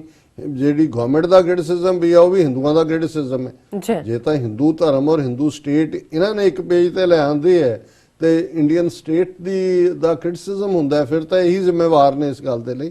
ਸੋ ਕੁੱਲ ਮਿਲਾ ਕੇ ਨਾਲ ਹੀ ਉਹਨੇ ਕਿਹਾ ਕਿ who better to talk about situation than her. ਉਹਨੂੰ ਟਿੱਕੂ ਸਿੰਘ ਨੂੰ ਤੁਸੀਂ ਬਹੁਤਾ ਟਾਈਮ ਨਹੀਂ ਦਿੱਤਾ। ਉਹਨੇ ਕਿਹਾ we are hopeful when you asked what happened ਕਿ ਜੀ ਤੁਸੀਂ ਉਹਨੂੰ ਪੁੱਛਿਆ ਪਰ ਤੁਸੀਂ ਉਹਨੂੰ ਟਾਈਮ ਨਹੀਂ ਦਿੱਤਾ। It was clear that you didn't intend to hear the reality. ਇਹ ਉਹਨਾਂ ਦਾ ਜਿਹੜੀ ਕਸ਼ਮੀਰ KOA ਉਹਨਾਂ ਦੀ ਆਰਗੇਨਾਈਜੇਸ਼ਨ ਹੈ ਉਹਦਾ ਕੋਈ ਪ੍ਰੈਜ਼ੀਡੈਂਟ ਹੈ ਸ਼ਕੁਨ ਮਲਿਕ ਔਰ ਸੈਕਟਰੀ ਹੈ ਕੋਈ ਅਮ੍ਰਿਤਾ ਕਾਰ, ਉਹਨਾਂ ਨੇ ਲੈਟਰ ਦੇ ਵਿੱਚ ਕਿਹਾ। ਸੋ ਮਤਲਬ ਇਹ ਹੈ ਕਿ ਵੀ ਜਿਹਨੂੰ ਕਹਿਣਾ ਹੋਏ ਕਿ ਜਿਹੜੀ ਹੈ ਤਕਲੀਫ ਕਾਫੀ ਹੋਈ ਹੈ, ਤੀਰ ਟਿਕਾਣੇ ਲੱਗਾ ਔਰ ਪਾਕਿਸਤਾਨ ਵੀ ਹਰ ਮੁੱਦੇ ਨੂੰ ਜਿੱਥੇ ਉਹਨੂੰ ਹੁਣ ਮੌਕਾ ਮਿਲਦਾ ਹੈ ਐਟਲੀਸਟ ਮੈਂ ਦੇਖ ਰਿਹਾ ਵੀ ਥੋੜੀ ਬਹੁਤ ਡਿਪਲੋਮੈਟਿਕ ਐਕਟੀਵਿਟੀ, ਜਿਵੇਂ ਯੂਨਾਈਟਿਡ ਨੇਸ਼ਨਸ ਦੇ ਵਿੱਚ ਵੀ ਉਹਨਾਂ ਨੇ ਜਿੱਥੇ ਵੀ ਕੋਈ ਹੋਰ ਮੀਟਿੰਗ ਵੀ ਹੁੰਦੀ ਹੈ, ਬੱਚਿਆਂ ਦੀ ਹੋਈ, ਬੀਬੀਆਂ ਦੀ ਹੋਈ, ਉਹ ਕਸ਼ਮੀਰ ਦਾ ਮੁੱਦਾ ਲਿਆਉਂਦੇ ਨੇ। ਔਰ ਇਸ ਬਾਰੇ ਵੀ ਇੰਡੀਆ ਨੇ ਅੱਜ ਸਟੇਟਮੈਂਟ ਇਸ਼ੂ ਕੀਤੀ ਹੈ, India slams Pakistan for making baseless unsubstantiated allegations.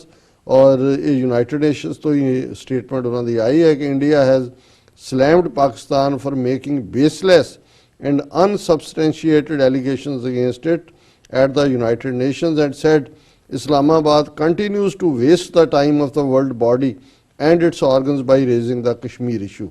उन्होंने फर्स्ट कमेटी मीटिंग ਜਿਹੜੀ ਹੋਈ ਹੈ ਪਿਛਲੇ ਦਿਨਾਂ 'ਚ ਉਸ ਦੇ ਵਿੱਚ ਪਾਕਿਸਤਾਨ ਨੇ ਕਸ਼ਮੀਰੀਆਂ ਦੇ ਮੁੱਦੇ ਨੂੰ ਲਿਆਂਦਾ ਔਰ ਇਹ ਕਹਿ ਰਹੇ ਨੇ ਕਿ ਜੀ ਤੁਸੀਂ ਤਾਂ ਜਿਹੜਾ ਉਹ ਵੇਸਟ ਕਰ ਰਹੇ ਹੋ ਟਾਈਮ ਯੂਨਾਈਟਿਡ ਨੇਸ਼ਨਸ ਦਾ। ਸੋ ਇਹ ਤਾਂ ਕਸ਼ਮੀਰ ਮੁੱਦੇ ਤੇ ਜਿਹੜੀਆਂ ਪਿਛਲੇ 24 ਘੰਟੇ ਦੀਆਂ ਡਿਵੈਲਪਮੈਂਟਸ ਨੇ ਉਹਨਾਂ ਦਾ ਅਸੀਂ ਜ਼ਿਕਰ ਕੀਤਾ ਹੈ। ਲੇਕਿਨ ਜਿਹੜੀ ਗੱਲ ਹੁਣ ਕਿਉਂਕਿ ਇਹ ਬੈਕਫੁੱਟ ਤੇ ਜਾ ਰਹੇ ਨੇ ਕਸ਼ਮੀਰ ਦੇ ਮੁੱਦੇ 'ਚ 82 ਦਿਨ ਬਾਅਦ ਯੂਨਾਈਟਿਡ ਨੇਸ਼ਨਸ ਹੋਏ, बेशक जिवें असीं कहा कि जिहड़े वड्डे प्लेयर ने उन्होंने तो बुल सी ले ने, उन्होंने तो डॉलर गिणन की लाइन चल रही है जां किसी ना किसी तरीके नाल इंडियंस ने उन्होंने निसल किया है, लेकिन किते ना किते एक्टिविटी चल रही है और कश्मीरियां दे विच पाकिस्तानियां च सिखां च इस मुद्दे नूं लैके at least diaspora they which quite an activity है।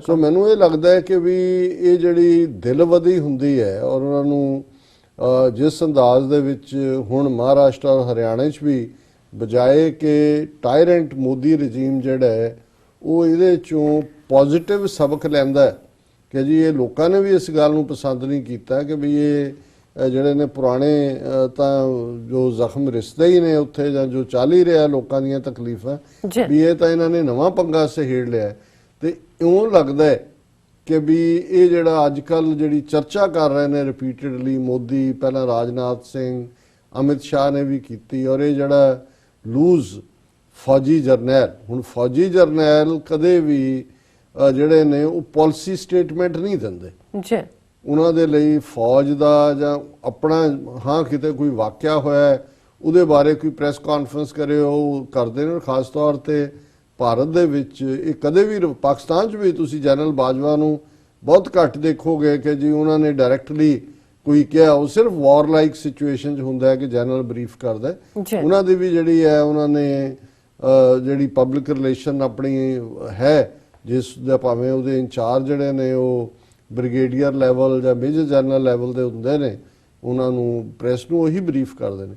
ਪਰ ਇਧਰ ਕਿਉਂਕਿ ਰਾਨੀ ਇਸ ਵੇਲੇ ਭਾਰਤ ਨੂੰ ਅਜੀਤ ਡੋਵਲ ਔਰ ਰਾਵਤ ਇਹ ਕਰ ਰਹੇ ਨੇ, ਦੋਨੋਂ ਉਸ ਉੱਤਰਾਖੰਡ ਦੇ ਔਰ ਦੋਨੋਂ ਹੀ ਨਫ਼ਰਤ ਨਾਲ ਭਰੇ ਹੋਏ ਔਰ ਬੌਣੇ, ਲੇਕਿਨ ਆਪਣੇ ਆਪ ਨੂੰ ਐ ਪ੍ਰੈਜ਼ੈਂਟ ਕਰ ਰਹੇ ਨੇ ਜਿਵੇਂ ਦੁਨੀਆ ਦੇ ਏ ਕਲਾਸ ਜਰਨੈਲਾਂ 'ਚੋਂ ਹੋਣ।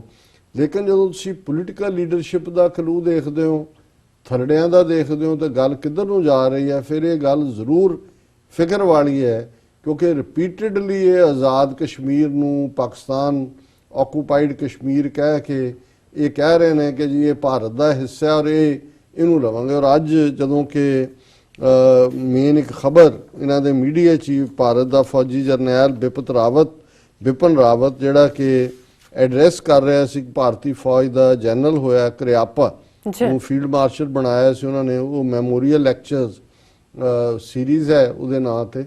ਸੋ ਉਹਦੇ 'ਚ ਐਡਰੈਸ ਕਰਦਿਆਂ ਜਿਹੜੀ ਗੱਲ ਇਹਨੇ ਕਹੀ ਹੈ ਔਰ ਇਹਦੀ ਹੈਡਲਾਈਨ ਇਸ ਸਟੇਟਮੈਂਟ ਦੀ ਇਹ ਹੈ, ਪਾਕਿਸਤਾਨ ਆਕੂਪਾਈਡ ਕਸ਼ਮੀਰ ਕੰਟਰੋਲਡ ਬਾਈ ਟੈਰਰਿਸਟ ਜਨਰਲ ਰਾਵਤ।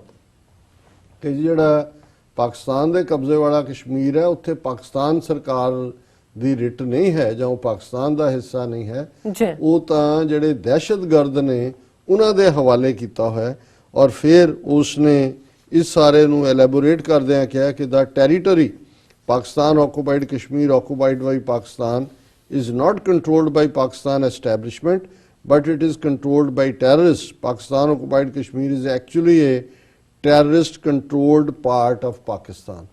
So ਮੈਨੂੰ ਇਹ ਲੱਗਦਾ ਹੈ ਕਿ ਵੀ ਇਹ ਬਣਾ ਰਹੇ ਨੇ ਗਰਾਊਂਡ ਅਟੈਕ ਕਰਨ ਦੀ ਆਜ਼ਾਦ ਕਸ਼ਮੀਰ ਦੇ ਉੱਤੇ ਔਰ ਉਸ ਦੇ ਲਈ ਇਹ ਪਹਿਲਾਂ ਗਰਾਊਂਡ ਬਣਾ ਰਿਹਾ ਹੈ ਔਰ ਜਨਰਲ ਫੌਜੀ ਇਹ ਕਹਿ ਰਿਹਾ ਹੈ ਕਿ ਜੀ ਉੱਥੇ ਜਿਹੜਾ ਹੈ ਪਾਕਿਸਤਾਨ ਦੀ ਉਹ ਟੈਰੀਟਰੀ ਨਹੀਂ ਹੈ, ਉਹ ਤੇ ਦਹਿਸ਼ਤਗਰਦ ਏਰੀਆ। ਔਰ ਹੁਣ ਕਿਉਂਕਿ ਅੱਜ ਚੌਥਾ ਵਾਕਿਆ ਕਸ਼ਮੀਰ ਦੇ ਵਿੱਚ ਹੋਇਆ ਜਿਹਦੇ 'ਚ ਕਿ ਉਹਨਾਂ ਨੇ ਉੱਥੋਂ ਸੇਬ ਨਹੀਂ ਲੱਦਣ ਦਿੱਤੇ ਔਰ ਜਿਹੜੇ ਲੱਦਣ ਵਾਲੇ ਸੀ ਉਹਨਾਂ ਨੂੰ ਸਜ਼ਾ ਯਾਫਤਾ ਕੀਤਾ। ਸੋ ਇਹ ਆਉਣ ਵਾਲੇ ਦਿਨਾਂ 'ਚ ਕਿਉਂਕਿ ਜੇ 82 ਦਿਨ ਵੀ ਇਹਨਾਂ ਨੇ ਨਾ ਇੰਟਰਨੈਟ ਖੋਲ੍ਹਿਆ, ਨਾ ਲੋਕਾਂ ਨੂੰ ਆਜ਼ਾਦੀ ਦਿੱਤੀ ਹੈ, ਨਾ ਮਸੀਤਾਂ 'ਚ ਜਾਣ ਦਿੱਤਾ ਹੈ, ਤੇ ਲੋਕ ਵੀ ਹੁਣ ਇਸ ਗੱਲ ਦੇ ਉੱਤੇ ਆਏ ਹੋਏ ਨੇ ਕਿ ਵੀ ਦੇਖ ਰਹੇ ਆ ਤੁਹਾਨੂੰ। ਸੋ ਇਹਨਾਂ ਨੇ ਹੁਣ ਕੁਛ ਨਾ ਕੁਛ ਆਪਣੀ ਫੇਲਿਅਰ ਵੀ, ਕਿਉਂਕਿ ਜੇ 82 ਦਿਨਾਂ 'ਚ ਗੱਲ ਨਾਰਮਲ ਨਹੀਂ ਹੋਈ ਤਾਂ ਗੱਲ ਨਾਰਮਲ ਨਹੀਂ ਹੈ। ਸੋ ਜਦੋਂ ਤੁਹਾਡਾ ਪੁਰਾਣਾ ਕੋਈ ਜ਼ਖਮ ਰਿਸ ਰਿਹਾ ਹੋਏ ਤਾਂ ਕੋਈ ਨਵੀਂ ਸੱਟ ਲੱਗ ਜਾਏ ਤੇ ਫਿਰ ਤੁਹਾਨੂੰ ਪੁਰਾਣੀ ਦੀ ਪੀੜ ਭੁੱਲ ਜਾਂਦੀ ਹੈ। ਸੋ ਮੈਨੂੰ ਇਹ ਲੱਗਦਾ ਹੈ ਕਿ ਇੱਕ ਪਾਸੇ ਜਿਹੜਾ ਇੰਟਰਨੈਸ਼ਨਲ ਸਾਇਲੈਂਸ ਹੋਈ, ਬਹੁਤ ਸਾਰਾ ਇਹਨਾਂ ਦੇ ਨੇ ਕਿਸੇ ਨੇ ਇਹਨਾਂ ਦੀ ਬਾਹ ਨਹੀਂ ਮਰੋੜੀ ਹੈ ਜਿਸ ਅੰਦਾਜ਼ ਮਰੋੜਨੀ ਚਾਹੀਦੀ ਸੀ। ਮੈਨੂੰ ਲੱਗਦਾ ਚਾਈਨਾ ਵੀ ਆਪਣੇ ਇਕਨੋਮਿਕਲ ਕੋਰੀਡੋਰ ਦੇ ਮੁੱਦੇ ਨੂੰ ਲੈ ਕੇ ਉਹਨੇ ਸ਼ਾਇਦ ਸਟੈਪ ਬੈਕ ਕੀਤਾ ਹੋਏ। ਸੋ ਇਹਨਾਂ ਦੋਨਾਂ ਹੀ ਕੰਬੀਨੇਸ਼ਨ 'ਚੋਂ ਆਪਣੇ ਲੋਕਾਂ ਦਾ ਧਿਆਨ ਹਟਾਉਣ ਲਈ ਕਸ਼ਮੀਰੀਆਂ ਦੇ ਵਿੱਚ ਜਿਹੜੀ ਇਹਨਾਂ ਦੀ ਫੇਲਿਅਰ ਹੋ ਰਹੀ ਹੈ ਔਰ ਹੁਣ ਆਉਣ ਵਾਲੇ ਦਿਨਾਂ 'ਚ ਹੋਰ ਵੀ ਫੇਲਿਅਰ ਨਜ਼ਰ ਆਏਗੀ, ਉਸ ਨੂੰ ਕਰਨ ਤੋਂ ਪਹਿਲਾਂ ਇੰਨਾ ਕੁ ਖਲਾਰਾ ਪਾ ਦਿਓ ਕਿ ਲੋਕਾਂ ਨੂੰ ਪਤਾ ਹੀ ਨਾ ਲੱਗੇ ਕਿ ਵੀ ਕੀ ਹੋ ਰਿਹਾ ਹੈ। ਫਿਰ ਇਹ ਇੱਥੇ ਤੱਕ ਨਹੀਂ ਰੁਕਿਆ। ਇਹ ਇੱਕ ਐਜ਼ ਏ ਪੋਲੀਟੀਸ਼ੀਅਨ ਆਪਣਾ ਇਹ ਲੱਗਦਾ ਨੇ ਕਿ ਵੀ ਰਾਵਤ ਬੋਲਣ ਲੱਗਦਾ ਵੀ ਸੁਬਰਾਮਨੀਅਮ ਸਵਾਮੀ ਬੋਲ ਰਿਹਾ। ਇਹ ਕਹਿੰਦਾ ਕਿ we all have been concerned about Jammu and Kashmir and what has been happening there. Jammu and Kashmir has always been part of our great nation, ਕਿ ਜੀ ਸਾਡੇ ਮਹਾਨ ਦੇਸ਼ ਦਾ ਸੀ। ਉਹ ਨਾਲ ਹੀ ਉਹ ਫਿਰ ਰੈਫਰ ਕਰ ਰਿਹਾ। ਤੁਸੀਂ ਦੇਖੋ ਵੀ ਇਹਨਾਂ ਨੂੰ ਝੂਠ ਬੋਲਣ ਲੱਗਿਆ ਹੈ, ਬਿਲਕੁਲ ਸ਼ਰਮ ਹੈ ਆ ਨਹੀਂ ਹੈ।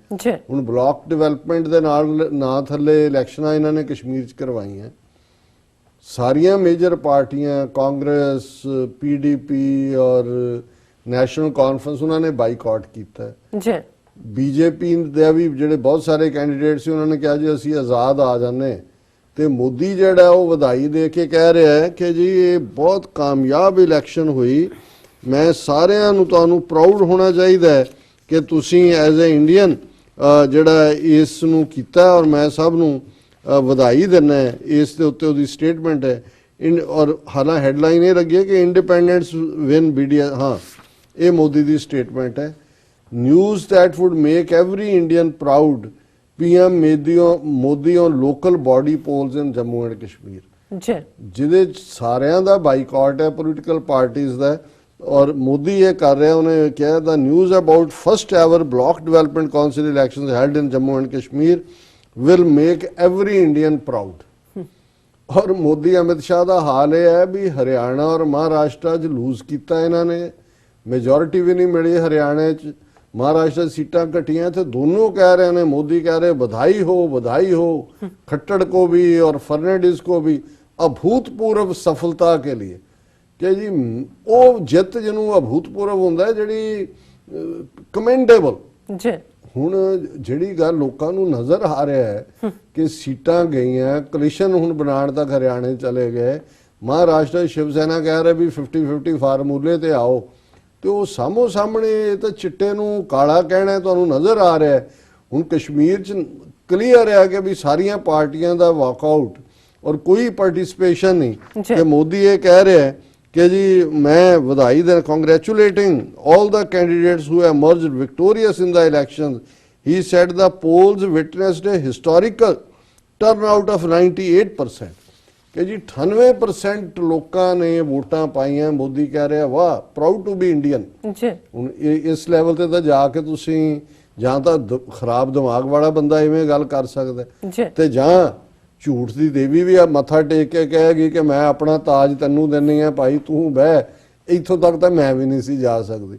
ਹੁਣ ਦੂਸਰੇ ਪਾਸੇ ਇਹ ਰਾਵਤ ਇਸੇ ਦਿਨ ਦੇ ਮੌਕੇ 27 ਅਕਤੂਬਰ ਨੂੰ ਆਧਾਰ ਬਣਾ ਕੇ ਕਹਿ ਰਿਹਾ ਹੈ, General Rawat said after signing of the instrument of accession on October 26th, ਇਹ 26 ਡੇਟ ਕਹਿੰਦੇ ਨੇ, Maharaja Hari Singh, there were mainly 3 issues and only defense, foreign policy and communications, ਇਹ ਅਸੀਂ already ਜ਼ਿਕਰ ਕੀਤਾ ਹੈ, were under the control of Indian government.